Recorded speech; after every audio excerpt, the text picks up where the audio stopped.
അയ്യോ டாக்டருக்கு தீர்வை தர உங்களுக்கு வாய்ஸன் போலீஸ் முதல் பிடிச்சு தரணும் உங்களுக்கு அடுத்து சொல்ல முடியுமா? நான் நேற்று தான் வீடியோ பார்த்தேன்.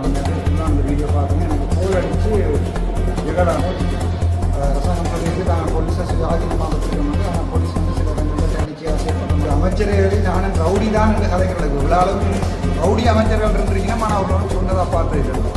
அதாவது வந்து தமிழ் பேசுகிற கட்சிகள் எங்களோட உள்ளூராட்சி சபை வச்சுருக்கீங்களா ரெசப்டை கொடுத்தது சாவச்சேரி வைத்தியசாலையில் வந்து பிரச்சனை.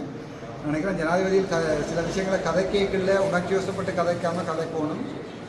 கவர்மெண்டால் தெற்கில் ஊழலுக்கு எதிரான என்று சொல்லி ஜனாதிபதி வந்திருந்து இவ்வளோ காலமும் நினைக்கிறேன் 5-6 மாதம் என்ன செய்த என்று கேட்டால் கேள்விக்குறி. ஆனால் வடக்கில் ஜனாதிபதி வந்து ஊழலுக்கு எதிரானால் தான் என்று நிரூபிக்கிறது கொஞ்சம் காலம் செல்லும்.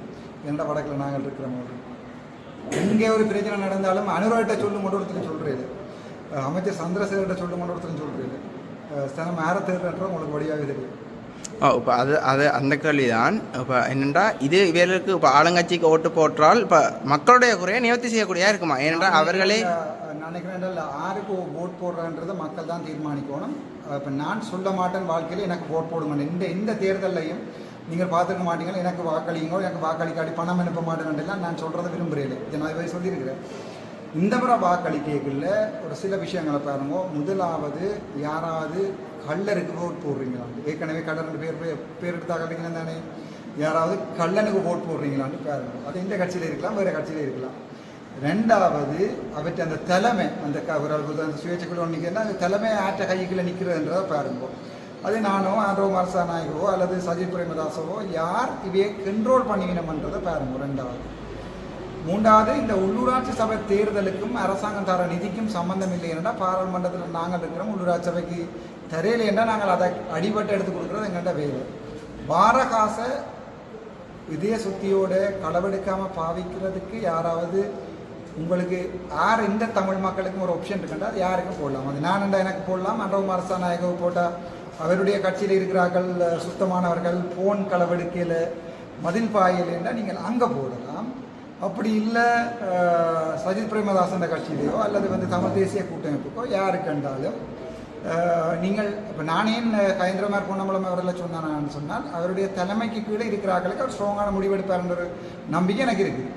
அதே மாதிரி நான் எனக்கு இந்த மீட்டிங்கில் இந்த வீடியோவை நீங்கள் முதல் காட்சி மீட்டிங் அப்படியே ஃபுல்லாக போடுங்கோ. அதில் நான் தெளிவாக சொல்லிடுறேன். என்னோட நிற்கிறார்கள் வந்து ஏதாவது காசு சம்பந்தமான பிரச்சனைகள் நீதிமன்றங்களுக்கு போகிற பிரச்சனைகள் வர மாட்டா கட்சியிலிருந்து நீக்கப்பட மாட்டேன். ஆகவே நினைக்கிறேன் யார் தலைமை என்றதை தான் இந்த முறை பார்க்க வேண்டியிருக்கும். நீங்கள் அதை நீங்கள் யாருக்கு போட்டால் அது உண்மையாகவே போட்ட 100% பணம் செலவழிக்கப்படும்.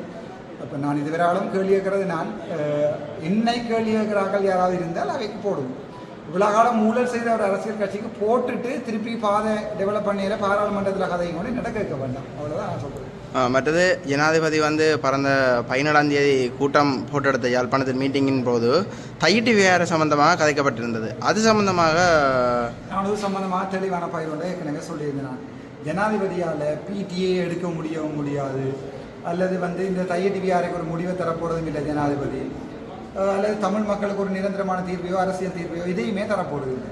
நாங்கள் காலங்காலம் மைத்திரி வரைகளில் நானும் தான் சந்தோஷப்பட்டேன். நான் மஹிந்த ராஜபக்ச வரைகளில் நாங்களும் தான் சந்தோஷப்பட்டு நாங்கள் ரணில் வரைகளாம் ரணில் இந்த முறை என்ன செய்யப்படுறாங்க சந்தோஷப்படுறாங்க. அப்படி காலங்காலமாக நாங்கள் ஒவ்வொரு சிங்கள ஜனாதிபதியை யோசிக்கிறோமே ஒழிய அதுக்காண்டி இப்போ எங்கடாக்கள் என்ன செய்து தமிழ் ஜனாதிபதி என்னோட கொண்டே வச்சிருக்கிறது.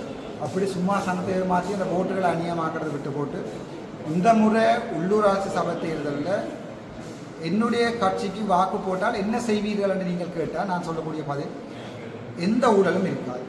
முதலாவது. ரெண்டாவது, மக்கள் வந்து ஈஸியாக தவிசாளரையோ யாரையோ அணுகலாம். அப்படி அணுக இல்லாமல் எனக்கு கஷ்டமாக இருந்தால் எனக்கு ஓட் பண்ண சொன்னால் நான் தவிசாளரையே மாற்றுவேன். ரெண்டாவது. மூன்றாவது, மக்களுக்கு அனுப்புகிற காசு அவ்வளவுமே செலவழிக்கப்படும். அப்படி நான் என்ன செய்வேன், வடக்கு மாநசபையில் வடக்கு பிரதேசத்தில் வந்து யாழ் மாநகர சபை நாங்கள் வேண்டாம் அங்கே 5 சிஸ்டமில் இருந்து கைசனில் இருந்து வேஸ்ட் மேனேஜ்மெண்ட்லேருந்து எல்லாமே நான் செய்வேன்.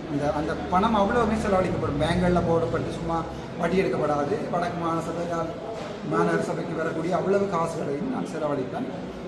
அதை செலவழித்து போட்டு காசு தானாண்ட பாராளுமன்றத்தில் நான் அடிபட்டு எடுப்பேன். அந்த நம்பிக்கை உங்களுக்கு இருந்துகிட்டால் நீங்கள் எனக்கு பார்க்க. சரி, நன்றி. என்னென்னா நீங்கள் இப்போ கடந்த ஒரு 3 நாளாக ஒரு சாவச்சேரி அதாவது கொடிகாமம் தவசிகுளமன்ற பகுதியில் இருக்கிற பிரச்சனை கேள்விப்பட்டீங்களா? அந்த இடத்துல வந்து அது விபத்துன்ற மாதிரி முதல் வர்ணிக்கப்பட்டது. இப்போ வந்து கொலையாக அது மாற்றப்படைஞ்சிருக்குன்ட்டு தாயார் வந்து குற்றச்சாட்டு அடைஞ்சிருக்கார். அந்த இடத்துல வந்து தாயார் வந்து சொல்கிறா அச்சினோ அட்டையை கொண்டு போய் சேர்க்கணும்னு சொல்லியிருந்தவா. இது சம்மந்தமாக நீங்கள் கருத்து சொல்ல முடியுமா? நான் நேற்று தானப்போ அந்த வீடியோ பார்த்தேன், அவங்க ஃபேஸ்புக்கில் அந்த வீடியோ பார்த்தேன். எனக்கு கோல் அடித்து ஜெகதாஸ் மற்றும் ராசனியாக சொல்லியிருந்தவர் இப்படி விஷயம் நடந்திருக்குன்னு சொல்லி. அது ஏற்கனவே முதலே அந்த போலீஸ் உத்தியோகத்தை சம்பந்தமான முறைப்பாடுகள் இருக்குன்னு சொல்லியிருக்கிறாங்க.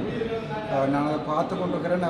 அதுக்கு ஆக்ஷன் எடுப்பினமா இல்லையான்றது. மற்றது அந்த நாளைக்கு வழக்கு உங்களுக்கு தெரியும், நாளைக்கு வழக்கு முடிய நான் அங்கே போவேன். நாளைக்கும் வழக்கு முடிய நான் அங்கே போய் ஒரு பேர் கதைப்பேன். கழிச்சு போட்டு அதை அவர்கள் போலீஸ் வந்து அதை அரெஸ்ட் பண்ணி ஆக்ஷன் எடுக்கிறேன்னு சொன்னால் அது சம்மந்தமாக ஒரு பாராளுமன்றத்தில் பொதுமக்கள் முறைப்பாடுன்ற போடுமென்னு பார்க்குறேன். நான் நினைக்கிறேன் போலீஸ் சரியான ஆக்ஷன் எடுக்கணும்னு நான் நினைக்கிறேன். இது நீங்கள் பார்த்தா இப்போ வடக்கு கிழக்குகளில் கொஞ்சம் அதிகமாக இப்படி கொலைகள் நடக்கிறதாக காணக்கூடியதாக இருக்கிறது. ஏன்னா இப்போ கடந்த ஒரு கிழமைக்கு முதல் துணுக்காயிலும் இது சம்மந்தமாக நீங்கள் பேரண்ட்ஸ் வந்து உங்கள்கிட்ட நீதிக்காக வந்து நின்றனர். இது சம்மந்தங்களுக்கு என்ன நடவடிக்கை எடுக்கலாம்? என்னென்னாலும் இது வளமையாக கொலை நடக்கிறதுங்கிற சமுதாயத்தில் வந்து இப்போ கூடிக்கொண்டே தான் போகுது. அதை விட அந்த போலீஸ் ஆக்ஷன் எடுக்கிறன்றது வந்து இப்போ கொஞ்சம் சரியான குறைவாக இருக்குன்றதை நான் பார்க்கிறேன். என்றால் அரசாங்கம் சொல்லியிருக்கு தாங்கள் போலீஸை சுயாதீனமாக விட்டுருக்க முடியும். ஆனால் போலீஸ் வந்து சில இடங்களில் தன்னிச்சையாக செயற்படுற மாதிரி இருக்குது. இப்போ விழாலம் இருக்கிற அரசியல்வாதிகள் சொல்லி கொண்டிருந்தால் தாங்கள் வந்து போலீஸோட சம்மந்தம் இல்லைன்னா, ஆனால் எல்லா அரசியல்வாதிக்கும் போலீஸோட சம்மந்தம் இருக்கிறது. அதே மாதிரி இப்போ நம்ம NPP அரசாங்கம் வந்து இதை கொஞ்சம் ஸ்ட்ராங்காக எடுக்கணும், ஆழமாக பார்க்கணும்னு நான் எதிர்பார்க்குறேன். அதை கண்ட்ரோல் பண்ணுறேன்னு சொன்னால் அது அரசாங்கத்தின் கையில் தான் இருக்குது. போலீஸை வந்து எதிர்கட்சியிலேருந்து கண்ட்ரோல் பண்ணிடாது, ஆளுங்கட்சியிலேருந்து அரசு தான் யோசிக்கணும். ஆனால் அரசு அதை எந்த இடத்துக்கு ஆழமாக பார்க்குறன்றது தான் கேள்விக்குறி. இப்போ அமைச்சரை ஏறி மேடையில் நானும் ரவுடி தான் என்று சொல்கிற அளவுக்கு போயிருக்குது. ஆனால் நான் ரவுடி இல்லை, நான் டாக்டர். தேவைப்பட்ட ரவுடியாக போகணும் எல்லாமே ஒன்றும் பெருமைக்காவது. அதனால் ஒரு அமைச்சரை ஏறி நானும் ரவுடி தான் என்று கதைக்கிறது. விழாலும் ரவுடி அமைச்சர்கள் இருந்திருக்கீங்கன்னா ஆனால் அவர்களும் சொன்னதாக பார்த்தது இல்லை நான். ஆனால் இப்போ அமைச்சரை ஏறி நானும் ரவுடி தான் என்று சொல்கிற நிலைமைக்கு போயிருக்கு. நினைக்கிறது பாரதூரமான இது வந்து போகும். என்றால் NPP வந்து வடக்கில் ஓட் கேட்டு வடக்கில் உள்ளூராட்சி சபையை பிடிக்கணும் மட்டும் யோசிக்க வழியே வடக்கை திருத்த வேணும், வடக்கை பாதுகாக்கணும் மட்டும் யோசிக்கல. என்றால் அவைக்கு சம்மந்தம் இல்லை. நாங்கள் அந்த இடத்தை சேர்ந்து நாங்கள் தான் யோசிக்கணும். பார்ப்போம் இந்த ஒரு உள்ளூராட்சி சபை தேர்தல் அதுக்கு ஒரு பதில் சொல்லுமா நினைக்கிறேன். இது சம்மந்தமாக தான் நான் உங்கள்கிட்ட கேள்வி ஒன்று கேட்கணும்னு இருந்தேன். என்னென்னா இப்போ இந்த உள்ளூராட்சி சபை தேர்தலில் ஆளுங்கட்சிக்கு நாங்கள் ஓட்டு போட்டால், அதாவது MPP கட்சிக்கு ஓட்டு போட்டால் அவர் எங்கள் மக்களுடைய குறைகளை அவர் கேட்டு நிவர்த்தி செய்ய முடியக்கூடியதாக இருக்குமா?